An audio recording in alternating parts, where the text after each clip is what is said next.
Then I call my mother's boyfriend, have him come down, picks me up, takes me to AutoZone. Of course, we don't have the tools, so we have to go to his house, get tools. I don't have tools. I'm not a fucking handyman. Jesus. Go to AutoZone. The guy's like, which truck is it? I tell him 2020 Tundra TRD Pro. He's like, there's 3 different batteries for that truck. I'm like, will the VIN help? He's like, no. I was like, well, just pick the most expensive one. It's probably the one. And he was like, why is that? I'm like, because I always like the most expensive one. And it was. I took it and it worked. So that was that. Drove back home. I was in a white shirt. I thought about wearing it because it had like grease on it. So I was leaning over doing man shit. Trauma, Dusty. I was out doing man shit. You don't even understand. And I can't figure out this fucking man shit. Your mother's boyfriend picked you up. That's man shit. And he had to bring the tools too.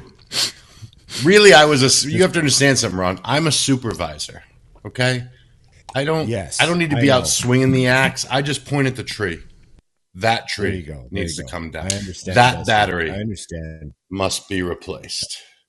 I know how you feel. So the reason I had to go on this rant is because now I've ordered food because I have not eaten all day. I've had one shake.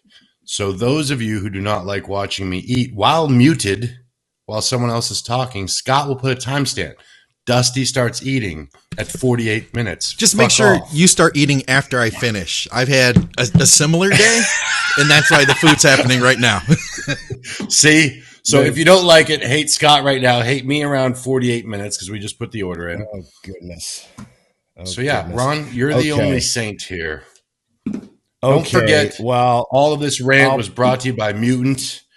They're supporting the show and my fucking rants. And Scott, they probably paid for that meal Scott's eating right now.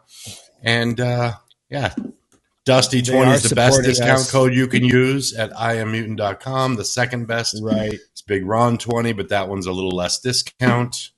Let's start the show. Well, yeah. That's a pretty good intro, Dusty. That's good. We have to do, it's episode 163 because episode 162 comes out on Tuesday. Yeah. I'm going to put this to a vote. We should probably not, there's no reason to really say what episode number it is. I know that you like to say it, Ron, but it is. I just thought it was part of the plan. We never really discussed it. It's not my idea. Oh, okay. Well, let's just not do it then. You don't sometimes, keep track of the number? Sometimes I keep track in my head just because it's part of the intro, but it wasn't like I put it in there like, I'm going to say the number. It's important to me. I didn't know. I just sort of say like, how about this? Well, this is 163. Then Ron can say, we've done this 162 times before. Yeah, at least. Yeah, but say that. Because at least I can keep track. Because I can't believe we fucked up. Well, and I can't believe that people are still watching, so I like to know the number that they're hanging on to, you know? The other thing is that sometimes, like, I have that other episode, but say this episode is so good. It's just like, we can't wait. We got to get that story out about Dusty dealing with his battery. It has to go now. Man shit. Then I have to go in and edit the part where you say episode 163, because then, you see what I'm saying? So, technically, I understand. In the real world, nobody would care if in the wrong order. Oh, one part. Somebody's like, you motherfuckers. Our guest would. One comment. You guys can't count. What the fuck is this? Exactly. Right? Yeah. Exactly. You know? Well, you're up to some trickery with them out of order. This is trickery. What did you do? It's like a Tarantino movie. Okay. So let's drop the number. I'm totally fine with that. Okay. You know? Good. I actually was putting the number in because I didn't want to disappoint you guys. I thought, like, if I get the number wrong. Look at that. You know? Look at that. That communication. Yeah. So, Scott, anytime you want to take work away and make my life easier, that's fine. Like other things you want me to drop just saying, I can just stop doing the whole intro. Yeah. We can just come on like, so how's your breakfast? And not say a word about like what show they're watching or what we got going on. You know, I'm fine with that. All right. You know. Okay. So it's an episode. That's all we know. We've done many before. There's lots more coming, and you know, maybe one day there'll be a big number that we know of, and we'll say it. But today's numbers are important. How's that? And we got Dusty Hanshaw here, not a mechanic. And we have Scott McNally, our producer, wearing the Metallica font True Nutrition shirt. Yes. I'm a big fan of Metallica font. This shirt is at that age, too, where I've washed it so many times. Actually, when I picked it up today, I was like, this is so soft. It's like that perfect. It looks like a real concert shirt. It kind of does, right? doesn't like it? An old concert shirt that you don't want to get rid of. Got this in 84. Okay. What's the oldest concert shirt you have? Do you have any real concert shirts? Were you that guy? I never could afford them, honestly, because they were like regular T-shirts were like $12.99 at the time when I was a kid, and then a concert shirt was like $30, and I'm like, I already spent all my money on this ticket and weed and acid, you know? Yeah, valid. And all that. Yeah. See, the thing with concert shirts was I bought a few back in the day because I just really wanted to like partake in the whole like buy a concert shirt. Right? Yeah. So I'd go up to the thing and I'd get a double XL because that's all they have, right? No, it wouldn't fit.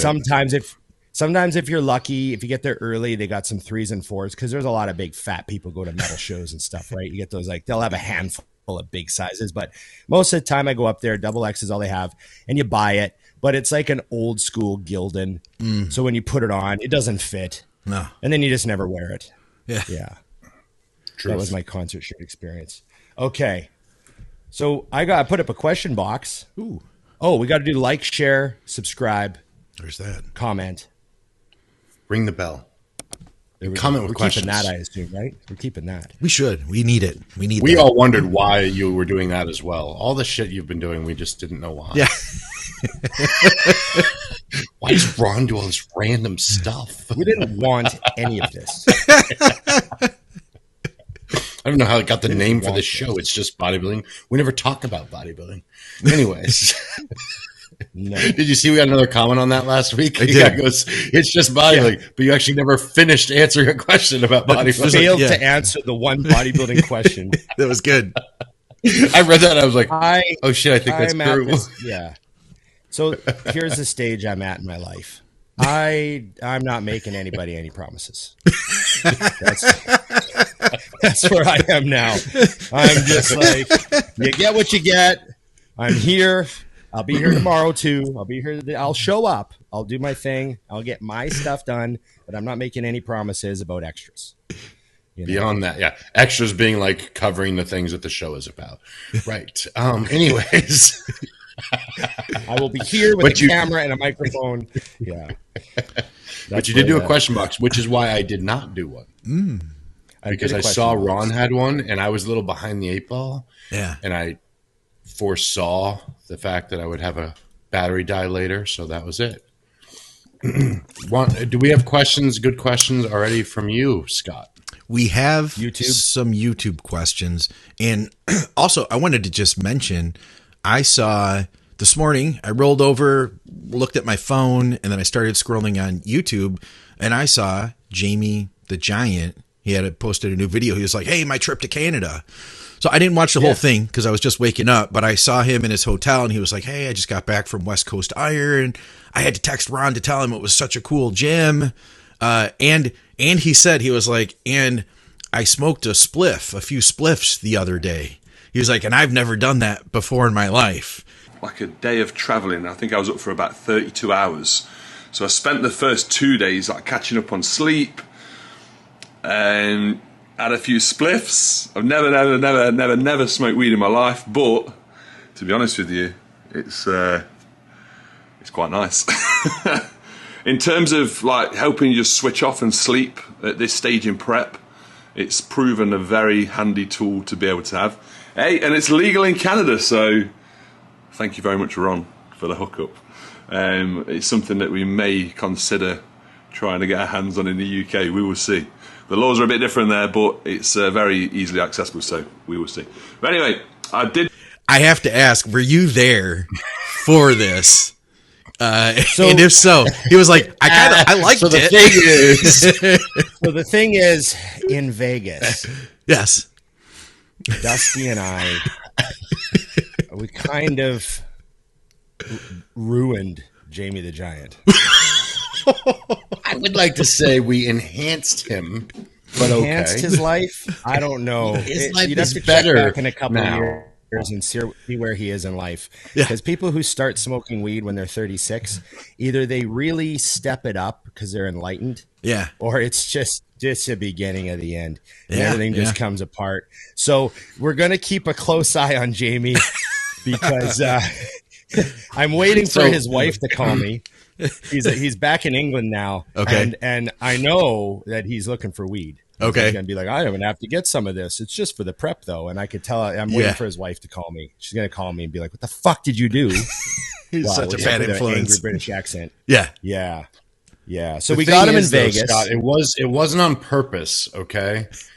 Because all that happened was we made a trip to a weed store in Vegas. Yeah. Ron, Yeah, and just I, me and Dusty minding our own business. which, by the way, we met a fan in In the the weed shop store. and had In to the take- weed store. took pictures in the weed store. Yeah. Oh, hell Actually yeah. happened. Be fair, Dusty. Take full credit, Dusty. He was more your fan. He looked at me and he was like, oh, hey. But he was a fan of Dusty. He was like, Dusty, Okay. I follow you on IG. And I knew you would be at this weed shop. So anyways, so we go to the weed shop, and the original idea, and I don't really know how I got astray from this, was I had handed Ron $100 because I thought he was going. And Ron bought the weed last time. So I was like, 100 should cover us for 3 nights. Yeah. Okay. Get you started. Then we at end least. up over there, and I was with him, and somehow I spent the max amount you could buy. And Yeah, they're Ron like, bought you more. can't buy any more than this. Yeah. Really? They actually Yeah, took some Dusty's of my like, I'll order take 2 off. of those, 3 of those, 2 of those, 2 of those. And they're like, oh, you're at your limit. You can't buy any more than that. And he's like, oh, I guess I'm done shopping. I didn't know they had a limit. And then Ron bought more. So then the second morning, the morning after, Jamie was like, oh, I'm just not sleeping great. And I was like, oh, well, we could help you with that. And later, we didn't know pressure. Of course, no yeah. pressure. Later that night, he was like, so you guys are going to smoke some weed? And I was like, sure, come outside. And we split one joint. That's it, right? It You're was on a pretty one. big joint, though. It was one of those nice big Yeah. store-bought coners, you know? And this is like after Yes. my time. Like smoke a joint when I smoked weed, like in '93, was different weed No, this than one's like weed today. 50% THC. Oh, these are, what was that called? It was infused. No, so this is also yeah, it was infused. an infused joint. Yeah, Good it's God. infused. So What does It's one that of mean? those Like joints that you buy. 54% THC. Holy with shit. that one. I don't remember. It's like one of those fancy joints where it's like dipped in Kif, and you know they fucking spray it with hash oil and dip it in fucking Kif, and it's like a fancy joint that's got like powder stuck to the outside of it because it's all like the super strong. Way you know what I after mean? my Those- time. Way after my Oh time. yeah, it's a Yeah, showstopper. So we introduced him to that, and then I handed him an extra one because we were going to go out and have a cheat meal. And as we were leaving, I think Ron looked at me and he goes, I think he's going to smoke that before we get back. Because he had said he was going to wait. And I was like, oh, yeah, he is. And sure as shit, we're leaving the restaurant, and we get a picture of him in the backyard with a joint in his mouth. And what did he say? Something like, I love this shit or something. Something. I'm gonna get some sleep. Yeah. Oh man. So you know, but it gets better, Vegas though. went well. So it gets better, though. You forget about there's another stage to this story where he decides he's going to get his own, Okay. okay? Which we have more than enough. Yeah. But Jamie is a guy, much like, honestly, Ron and myself, he wants to make sure the level is even. Absolutely. And so he has a gentleman. I'm not going to name anyone's name because that would be not acceptable, but I will say that his namesake dated Jennifer Lopez. And he is in the bodybuilding arena, and he was the first ever Mr. Olympia in the men's physique division. Anyways, so if you can't figure out that that's Mark Anthony, then you're an idiot. So, oh God. Mark Anthony comes and gets Jamie to take him shopping. And loads him up with everything, including edibles. Jamie So comes now back Jamie's with a got fucking edibles. Bag. We're like 2 days into the trip already. We only got like 3 days left. Yeah. Jamie comes back with a shopping bag. Holy shit. I'm like, how much is in there? And he's like, oh, I got all these gummies. Yeah. And I got all these joints. And I got all this. And I'm just like, oh my God. Yeah. That's a lot. So somehow Tell Ron him and I what got happened. blamed for this. Ron and I get blamed for this somehow. I didn't feel like no one's. We're losing your sound. Yeah, it sounds going weird for a minute here. And Well, then now Jamie James? decides that last night, at the night that he got his own, Oh yeah, he was tell like, him about so he has 10 milligram gummies. And one of the bosses from Mutant was like, tell him not to do gummies. He's just getting started. Yeah. And we all agreed that we wouldn't. And then I forgot like 5 minutes later. So he's like, yeah, I think I'd probably just take like 2 of these. I'm like, well, I would take 3. And I was like, oh, there was only 30. Okay. So then they convinced Jamie to do 2. Okay. At that point. And then the next morning, Jamie comes in, he looks fully rested. I go, how many gummies do you have? He goes, 3. I'm like, that's my boy. And he's a happier guy now. So again, Ron and I are heroes is the moral of the story. And we gave money to a local business multiple times. And he gets to Canada and he gives me, you got to go to the grocery store and get his groceries, right? He's got a little kitchenette by the gym. So he's, go get his groceries and stuff. And of course, I go over there to see him, make sure he's all right. And he's got all his groceries and he's got some blunts already. He stopped at the little store by the groceries, picked up some blunts. So he's off all on his own now. I have no more responsibility for him. He's his own man. You got some good training in though. While he was there. Oh, that.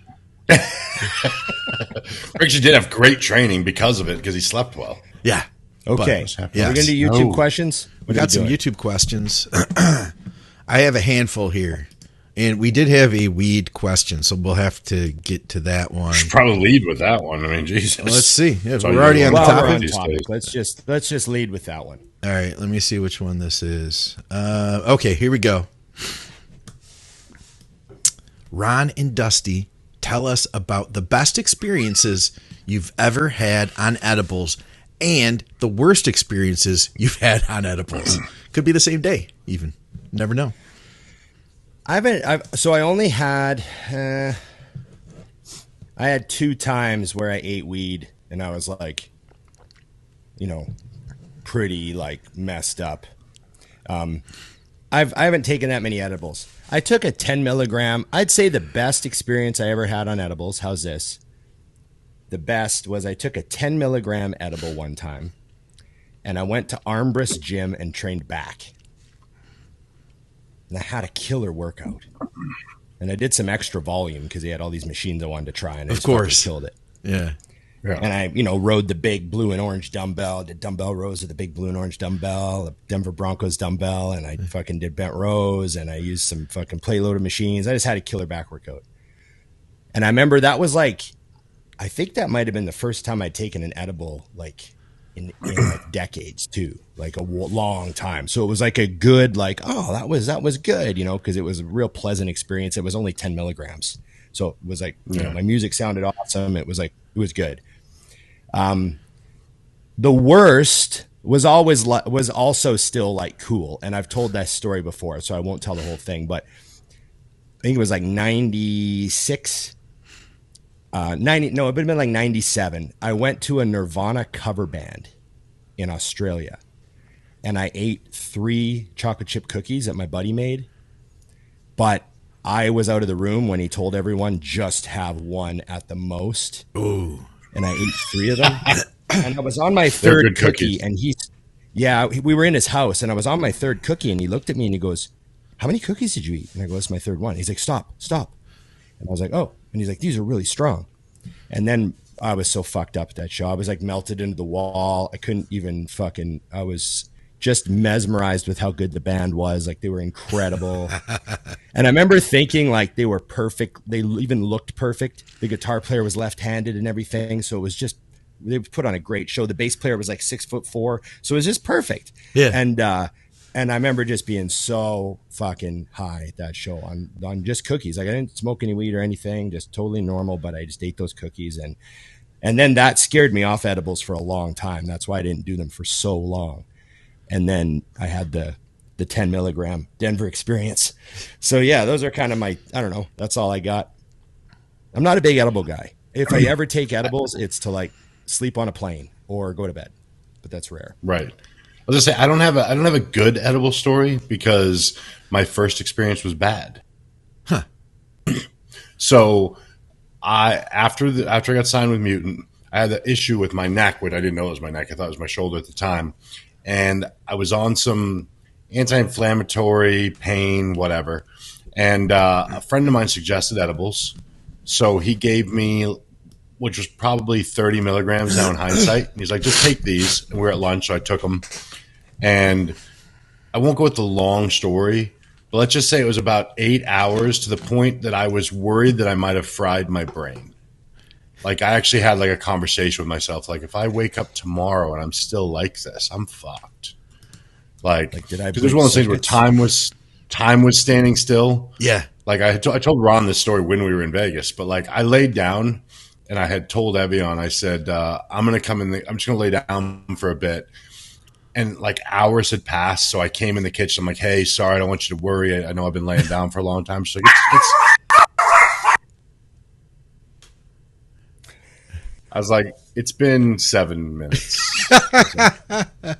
Oh shit. So yeah, no good story though. Because after that, you don't do those anymore. And then just like Ron, I started using them later for sleep.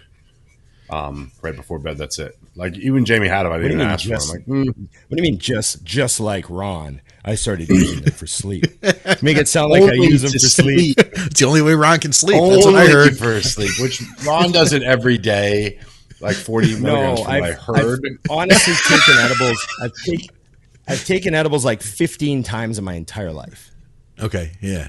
So there was which people also too. 13 let's were to sleep. Thus, let's get one more thing. I have so many people that talk to me. They're like, people who like smoke weed all day long. Yeah. Yeah. They're like, oh yeah, what do you like to smoke? I've had one guy, he's like, what do you like to smoke in the morning? And I'm like, in the morning? Like I get lots of shit to do. Like I have a big cup of coffee in the morning. Like I'm not like a fucking people think I'm a chronic because I like openly talk about how much I love weed, but people make comments. Lots of stuff to do. I can't ride high. Yeah. If I'm on my bike, anything you see me on my bike, I haven't smoked weed at all that day because I want to stay clear headed for the bike. If I'm, training legs or something, no way, maybe arms, but like, maybe arms.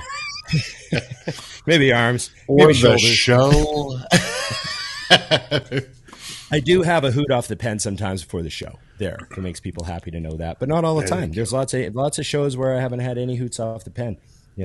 That's when he's not as good. There was a story. The days that I suck. There was a story. That's hootless. It was here in Detroit. One more thing. Sorry, one quick thing. Yeah. When we have like a guest on, I'm rarely ever because I want to make sure I'm good for the guest. I don't care about you guys. I can suck. You guys can carry the show. Perfect. There was this bad guest. This couple that one of them was a cop. He got they didn't smoke weed. It was here in Detroit, but it was a national news story. He took some weed home from the evidence locker, and his wife made cookies or brownies out of it. Did you hear the story? Oh my God. I heard the clip. Me too. Yeah. He's like, we're dying. We're dead. I think I'm dying. Yeah. Yeah. Time is moving really, really, really, really, really, really slowly. Time is going by really, really, really, really slow. But then he also, like 7 times. Yeah. But then he also thought, he was like, hey, do you have the score of the Red Wings game? At one point. Yeah. Is the game over? Mid emergency 911 call. By the way, what's the score of the game? She made brownies, and I think we're dead. Yeah. I think we're dying. We're dead. It was good. And what's the score of the game? All right. Oh, good stuff. I know we got some other stuff. Remember the news anchors were laughing their asses off at that one when they showed the clip? I didn't see God. I didn't see that part. I just heard the clip, and then they used it so many times to like make different videos and animated videos and stuff. With the audio, there's a video. It's like KSX News Spokane, like it's like a local news, and there's two news anchors, and they're giggling. They're like, "We got a funny story out of Detroit," and they like play the audio, and then when they cut back to them, they're just killing themselves. Like they're just. It's good. All right. Love the podcast, guys. Great information. And last question. If you get a chance to answer, is it realistic to try and make the jump from light heavies to heavies at 35 years old? I have been consistently training for 7 to 8 years and am competing seriously for 4 now. Thanks for watching, Mitch. Well, I mean, you don't want to say it's not. I mean, I don't know enough about the guy to really give my opinion. Like if he's got, very mediocre genetics and he's, 192 pounds on stage and his condition could still be better, then I would say there's so much room in the light heavy class that, it's probably not going to happen in the near future, But if he's one of those guys that's like, I say he's been training 7, 8 years. I mean, who knows? Maybe he's completely fucking blown up and he's still blowing up. Like, I don't know. It's hard to say. If he's 198 and he's been forcing himself into light heavies, then yeah, he could be a heavyweight.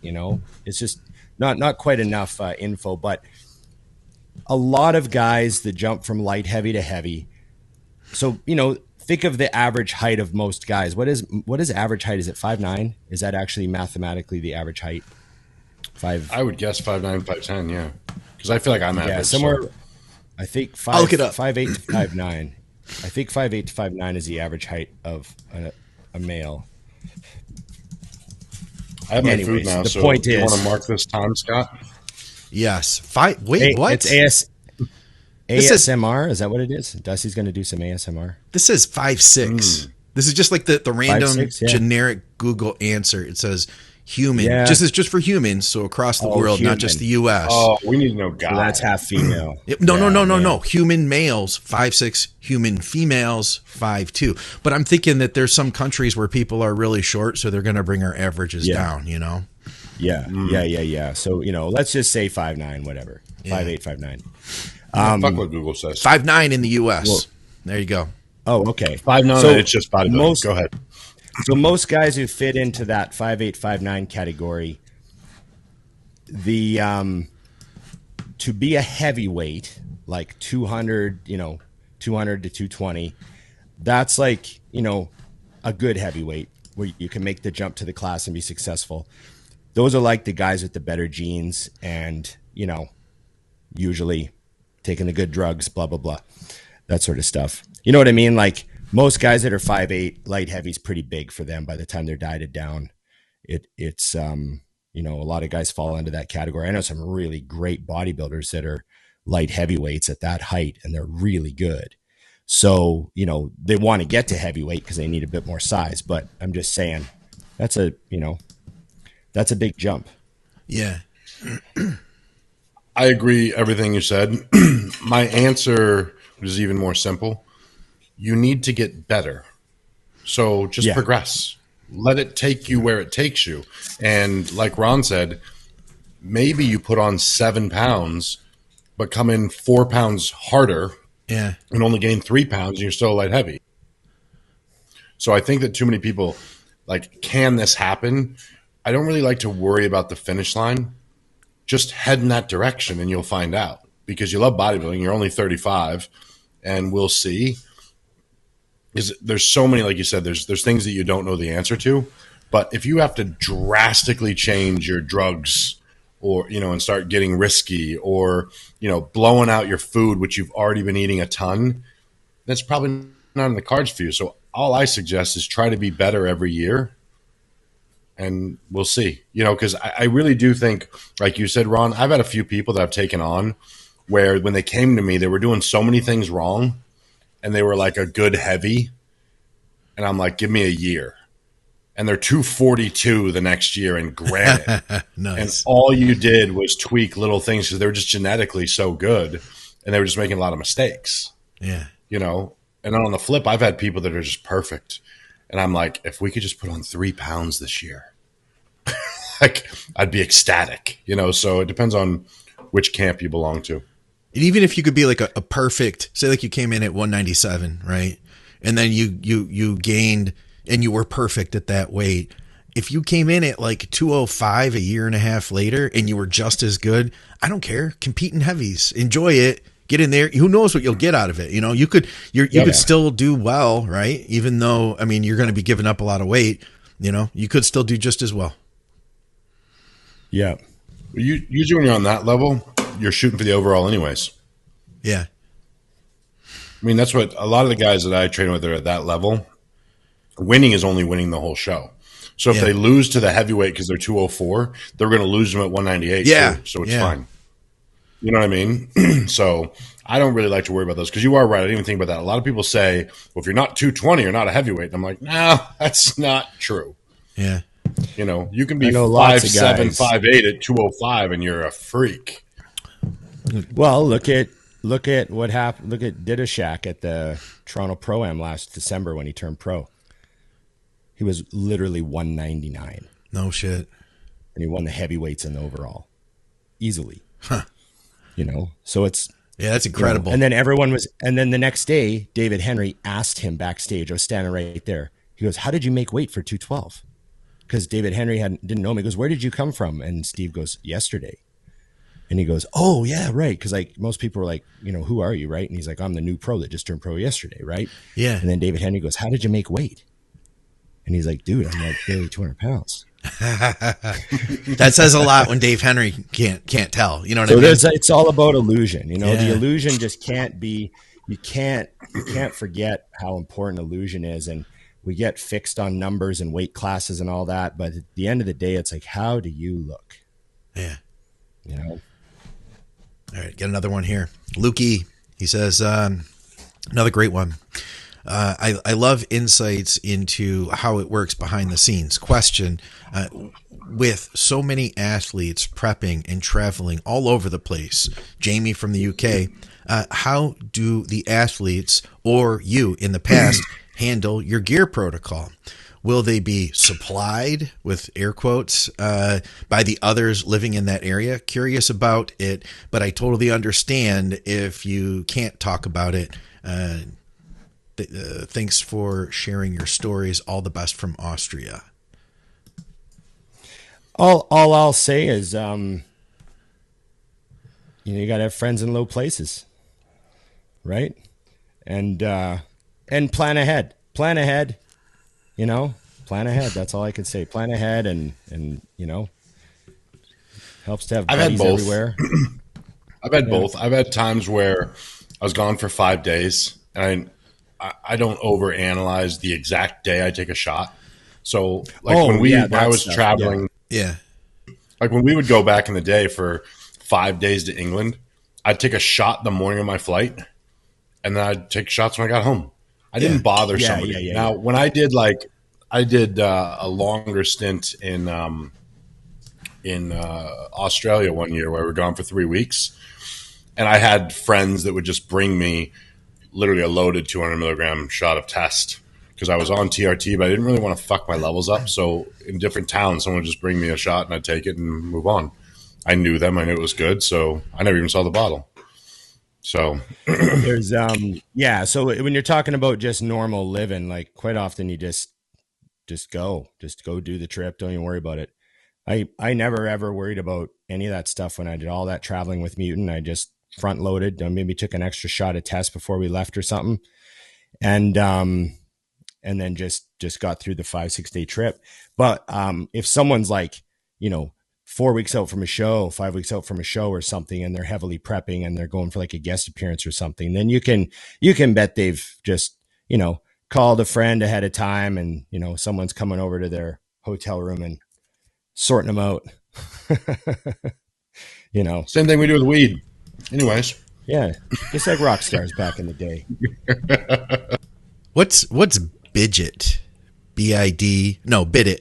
B-I-D-E-T. Says Jerry. A bidet. Oh, I've never used a bidet. Apparently, I don't know how to spell bidet either. But Jerry says, does Ron use a bidet like all the other Canadians do?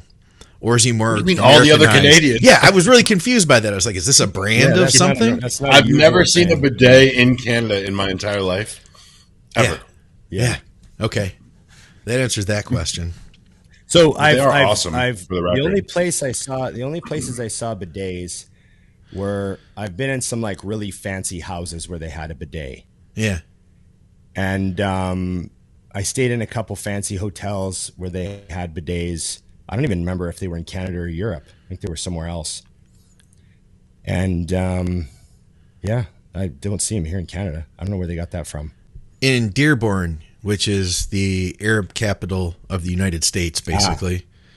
Yes. I've been in bathrooms at restaurants where I've seen, at the sink in the kitchen, they have that hose that you wash, pull the hose out, wash your dishes. Yeah. I've seen one of those literally sitting next to the toilet, like connected to the toilet, basically.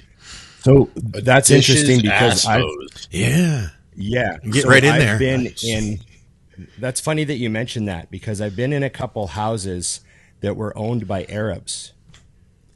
And I rented a condo when we first moved here. I rented a condo before we bought this one. I rented a condo and our landlord was, the person who owned it was Arab. And it had a hose right by the toilet. And I was like, oh, interesting. You know what I mean? So that must be who washes their dishes in the bathroom? Well, I thought, what I used to use it for, I used to take it and I'd fucking hose the toilet down if I left some skid marks, just give it There you go. Yeah, good for cleaning up. Power washing. Yeah. It's power washing. Power washer. I thought it worked pretty good. Yeah. It does make sense, yeah. Although I will say this, I mean, that whole concept seems like it would be a cleaner situation than just taking some rough paper and rubbing it on your ass. Oh, you don't use paper. Well, that's why you gotta have. You gotta have the. Well, well, I always finish with a wet wipe. You gotta finish with a wet wipe.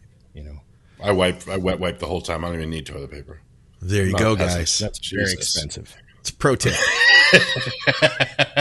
I will give up other things in life, like every time Dusty shits, he spends $4 on wet wipes. I only use 10 wet wipes every time I shit. Goes through a pack. Yeah, but think about it. Every time you get a ghost shit, you just save $4. You get to reuse that wipe. It didn't actually do anything. Never mind. Okay. Eric asks us a question for next time. What is the most unorthodox thing you did to improve your physique for, or at least thought it would be? Could be training, nutrition, supplements, etc. The most unorthodox thing. I don't know how unorthodox this is, but I remember I felt like my glutes weren't coming in one year. And Aceto was like, let's pull your post-workout carbs. So, like, I didn't have very many carbs, left. And, I only had, like, a bit in my breakfast, I think, and maybe a little bit post-workout or something. Yeah.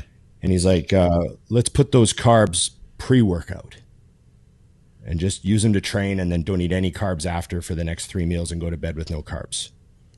And like everyone's so scared to shrink, right? Like, oh, I don't have post-workout carbs. I'm not going to replenish my glycogen and all that stuff. But when you're in a massive deficit anyways, it almost felt like it kept me in fat burning. Like the post-workout carbs were maybe kicking me out of like fat burn, So I train and eat like chicken and vegetables. And I remember the first time he did it with me, I remember the first week, I was like, holy shit, I like changed. So it's like something I do with people sometimes. If they're on low carbs and they like to have some post-workout, sometimes I'll just take it out, move it pre, have them burn it up while they're training, and then just go literally no carbs post-workout for like 3 meals. I know everyone's always scared of shrinking, but sometimes when you're in prep, you just need to like lean into things a little bit. Question. So let me clear this up because I'm not completely sure. Are you saying like maybe you had like a cup of rice pre-workout, a cup of rice post-workout, and then he changed it so that you had that cup of rice pre and post? Or I mean, the 2 cups pre-workout, or you didn't have any carbs pre-workout? No, it wouldn't have been the equal amount of carbs. He might have just like gone like a cup and a half pre and then none post. Like, I you know see. what I mean? Gotcha. You just tilted, like leaned gotcha. into it. Yeah. I use that term a lot, leaning into it, you know, whatever you're doing, just dial it up a bit. Like, Yeah. you don't necessarily need to make massive changes, but hey, pull that post-workout carb meal out for a week. See what happens. You know, I actually remember making a note, come to think of it, that by just eating chicken and veg post-workout, like not having carbs post-workout, I felt like I wasn't that hungry for the rest of the night. And I don't know if that's like, you know, when you're dieting really hard and you have that small carb meal, it like really hits you and you like want more carbs. I don't know if that's maybe part of it. So I did the, I got it from John Meadows actually, but I started with my nighttime cardio, purposely pushing it until my blood sugar dropped. And then going home and not eating and going to bed. It was something he talked about once. And I was like, yeah. And he talked about it. And I actually, I reached out to him. I was like, you know, is this something? And he goes, I know it sounds weird. He goes, but I got, because it was when he was trying to really make weight at one point. He goes, it really worked. And I was like, all right, so we'll see. So on the nights that I was like, and I wouldn't say I do endless, but at that point, my carbs were so low and they were first thing in the morning. So like, I would just kind of push. If it didn't happen and I was done with the cardio, I would just go home. But sometimes it would happen and you got like 10 minutes left. I would push through the rest of the cardio, have to sit on the machine for 5 or so minutes to like get my head straight, drive home, and then just go to bed. And could be placebo, but I swore after a time, I texted him, I'm like, holy shit. Like, again, I'm not saying it's magic, but it was like you said, Ron, you're just leaning into it. You're doing a little more, you know, or if I could feel, you know, when you're feeling like a little, like you're feeling that come on, and I'd look and I was supposed to do like 30 minutes or 35 minutes. And I'm at like 32, I'd be like, I'm just going to go until it hits. So that might be at 40. And I'd be like, oh, well, let's just go. And it was pretty nuts. So I think also, and this is the part that I enjoy, is I also just kind of like those type of things because you're like, there's something wrong with you if you think that this is the good route to go.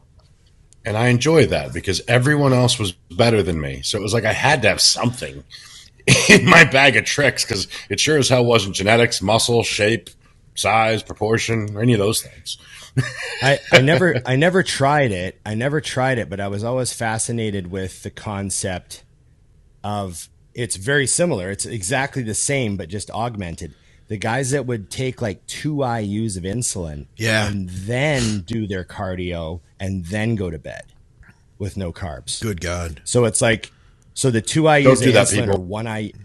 Yeah. No, well, these are guys who already know what they're doing, but it might only be 1 IU. Like it was a tiny amount of insulin. It was just enough insulin so they would drop and glucagon would get released. You know what I mean? Like if your blood sugar gets low enough, then your glucagon starts pumping out while you're doing your cardio. And that's very lipolic. You burn fat. Glucagon dominant environment, you burn more fat. So you're getting into a fat burning state and a glucagon dominant state, and then you're going to bed. So it was like the same sort of idea, but just with a little bit of insulin to like speed it up. Maybe you were doing 30 minutes of cardio, but with two units of insulin, you only need fucking 15 minutes of cardio. Maybe, I don't know. So, but yeah, I'd always thought it was interesting, you know, just a little too chaotic for me to be into. I've seen people do that even just like for their like AM fasted cardio, you know, a couple 1 or 2 IU for that. And then they feed obviously after, you know? Yeah. I did something weird one time. Well, more than one time. I did a lot of weird stuff in bodybuilding. Wait. That's a lie. I did something though that I've never heard people doing before. And I've never been a fan of like saunas, anything like that. And I've never thought like, oh yeah, you need to sit in a sauna to lose fat, you know, that kind of thing. But I got to this point in a contest prep, and mind you, so I was competing at like 195-ish and then took 18 months to grow. And then I came back and I was like, you know what? I need to get leaner, and I'm just going to get as lean as I effing can. And I don't care if I quote lose muscle. And I did. I ended up losing muscle. I dieted down I stepped on stage at 181 the next contest. I've got a picture here. I'll show it to you guys. Boom. This is me, 181 that year.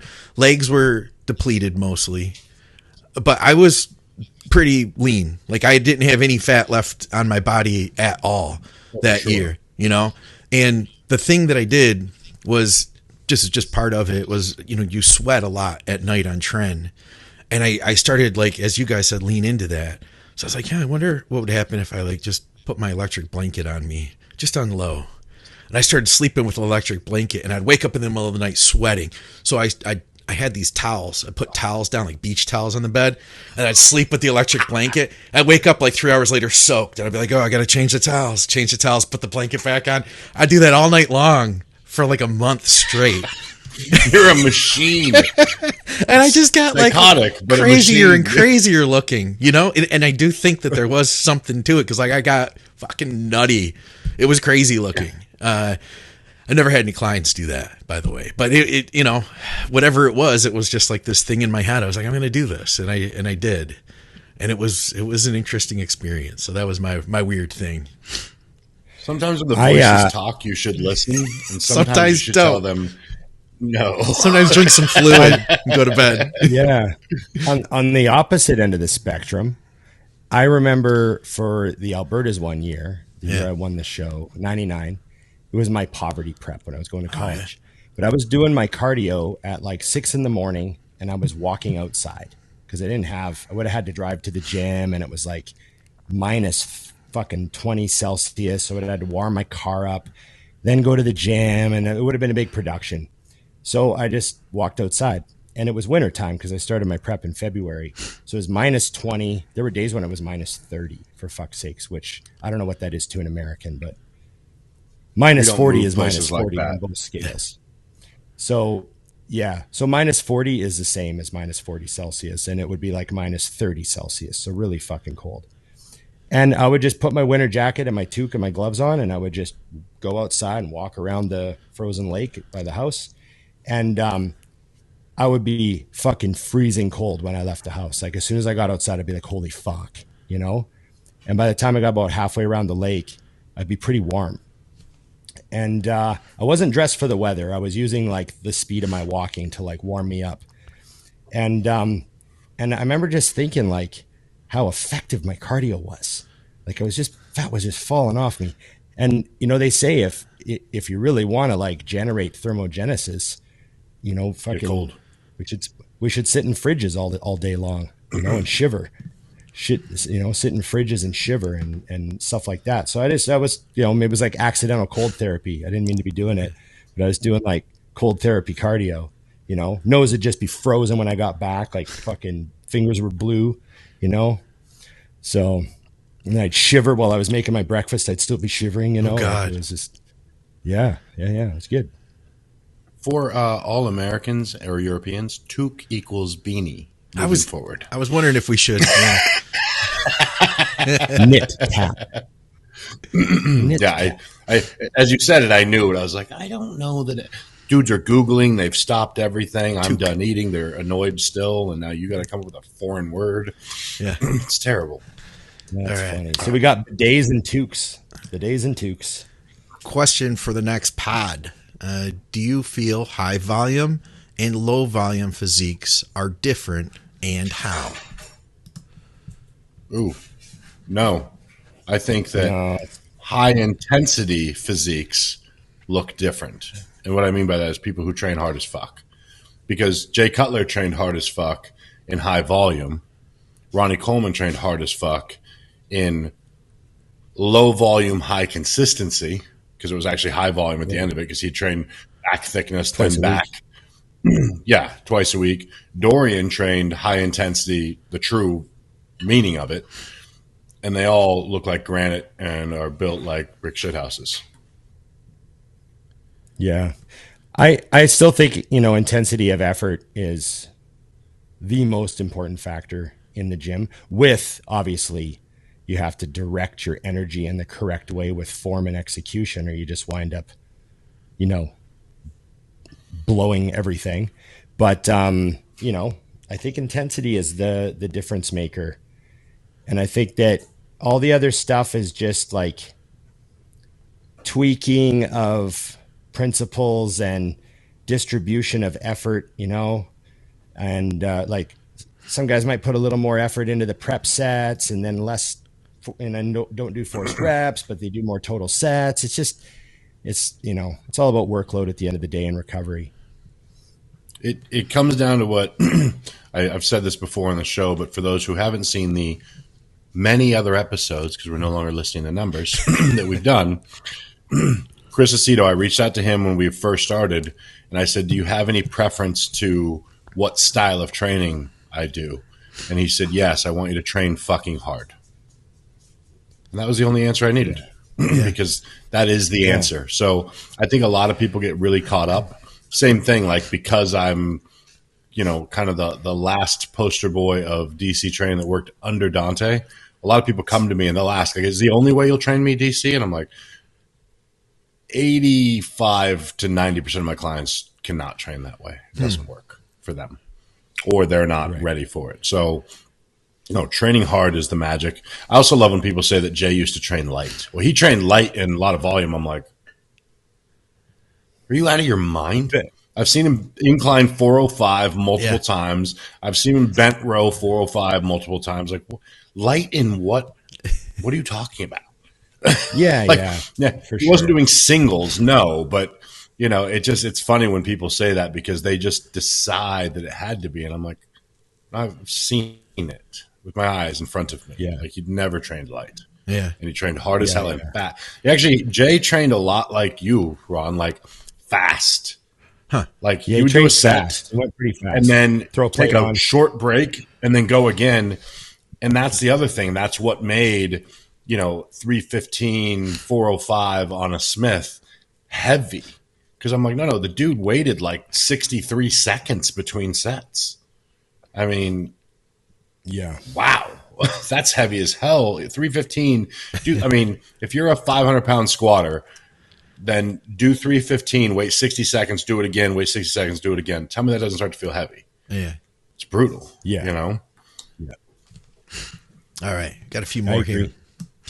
All right. So, question for the next show. I know it's diet that will dictate if you're cutting or bulking and not the PEDs, but I do believe that some are just better than others for putting on mass or cutting. That being said, I'm competing in physique and will start a cycle for bulking with test E, NPP, and EQ. He says front load.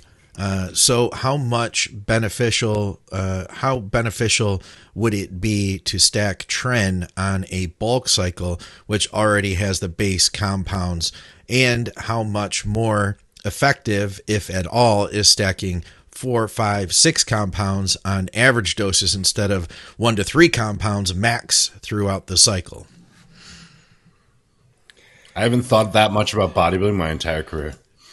Go ahead, Ron. That's like, yeah. Well, first of all, I don't think anyone at all, period, should ever use tren unless they're prepping for a show and they're very serious. That's my take on tren. So no, not off season. I wouldn't use it in the off season. I never once used it in the off season or to bulk or anything like that. Tren is something you save for shows because you shouldn't be taking it for very long, and you should try to take as little of it as possible. That's my take on tren. And so no to the off season. And you're already on plenty of gear if you're on 3 things in the off season and you're doing men's physique. You know, for men's physique, you should be able to build that type of physique with, you know, a lot less drugs than bodybuilding. For sure, you know, and you shouldn't need these big stacks for that sort of stuff.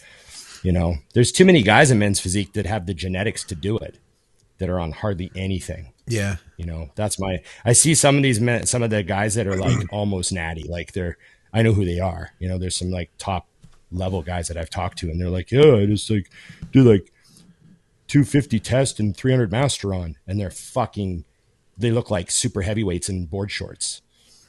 You know, absolutely. Competing. I talked about this, how I feel like men's physique has stolen a lot of the supers because of the structure. Right. But, and you're competing against those guys, your off-season cycle shouldn't have to be fucking 2 grams of shit. It's just, that's my take.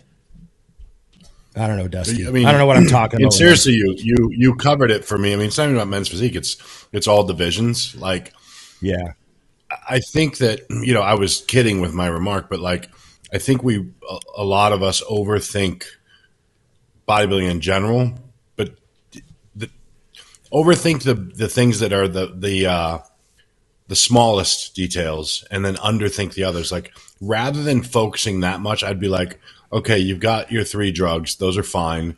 It looks like you're planning on front loading the EQ and getting off it because you know you shouldn't be on it too long. Great.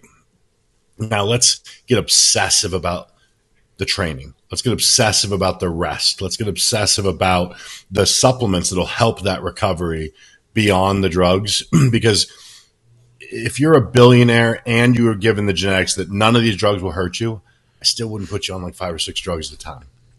So it's not about, I'm not even saying that from a stance of health. I'm saying it really won't be better. Yeah. And if you're, you know, food's such a big deal. Like, I know these numbers don't matter, but just for sake of argument, I had a client that I took on, and he was doing 400 tests a week with 500 Primo and 50 Anavar a day. That's what he was doing. And he was on that for like 2 months. And he came to me and he was like 199, 198, 200. Like, his weight was around there. And I said, well, first of all, get off the DHTs, because we want, you know, just get off all that. Just take the test. So he goes down to just the test. And it's been a couple months now, and he's 212. Nice. So it's food. The bulking cycle, people think about how many drugs can they stack during their bulking cycle, but you know, you gotta eat to make the scale move too, you know? So keep that in mind. Yeah. I found out when I was, way, his food's way higher, right? That's the whole point. His food went up, like way up. When I used to take higher doses, I think the attack it had on my body made it harder to eat. Because you're essentially, you know, depending on what you're doing, like I had to get rid of orals and things like that. And I know you could take them before bed. But I just found anything that affected my eating, I threw away because that caused more damage than good.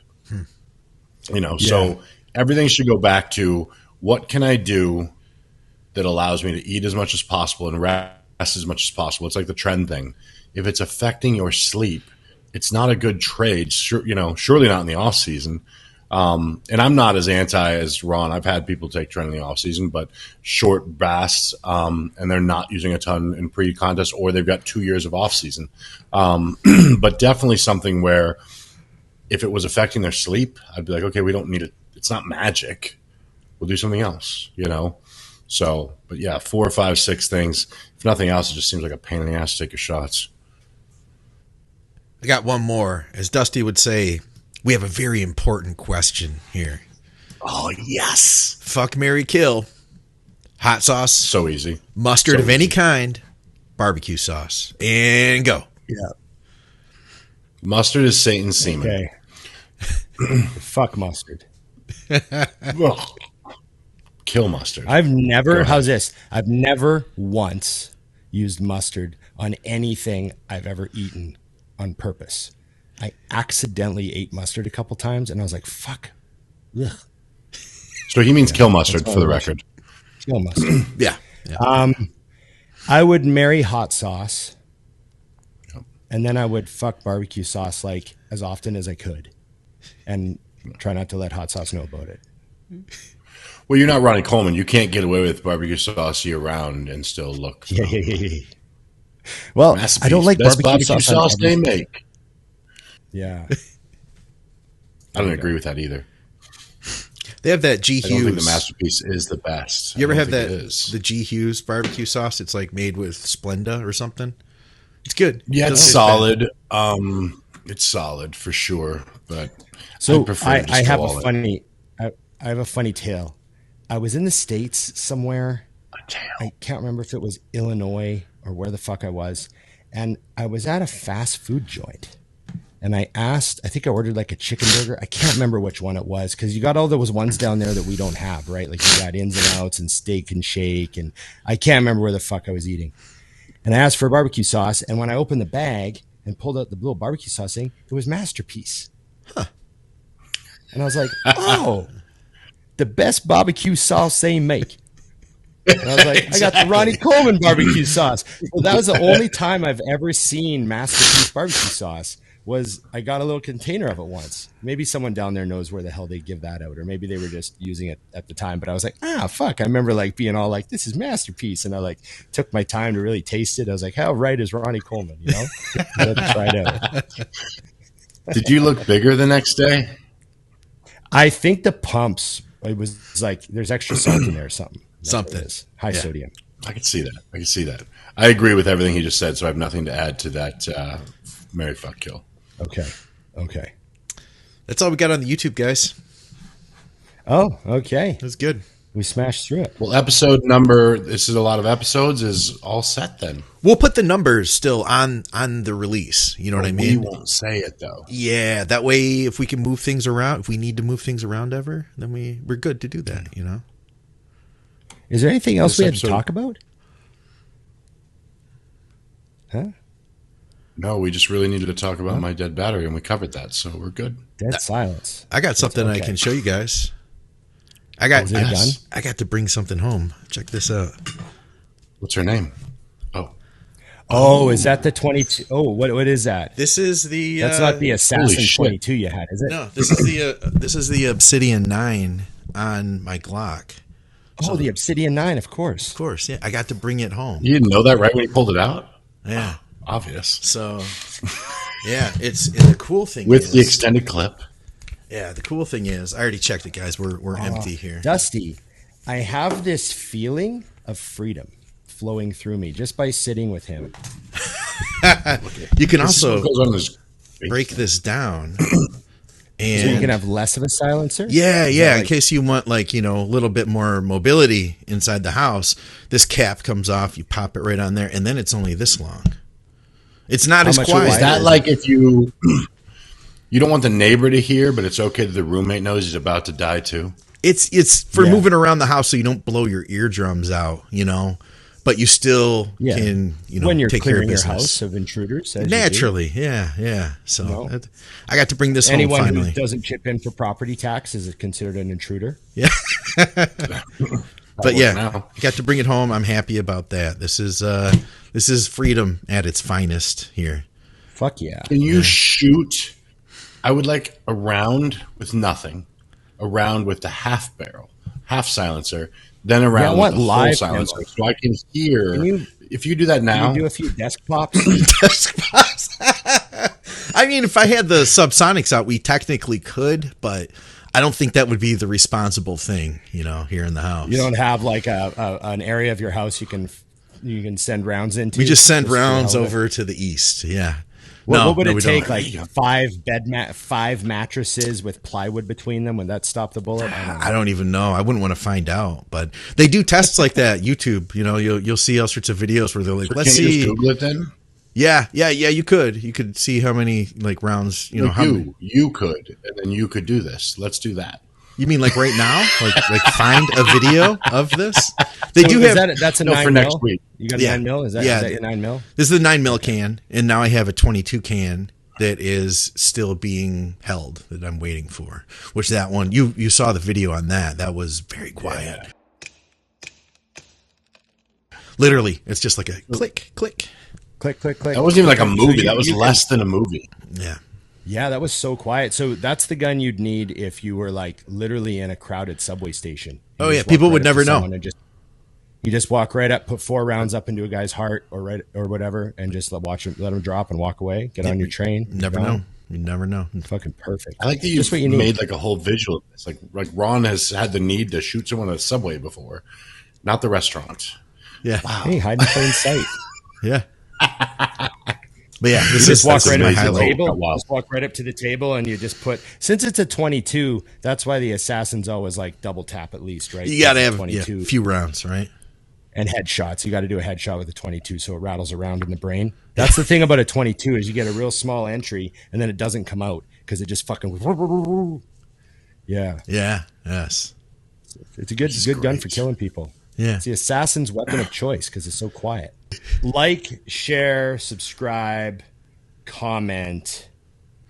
Ring the bell and order from IamMutant.com using either my code, Dusty20, or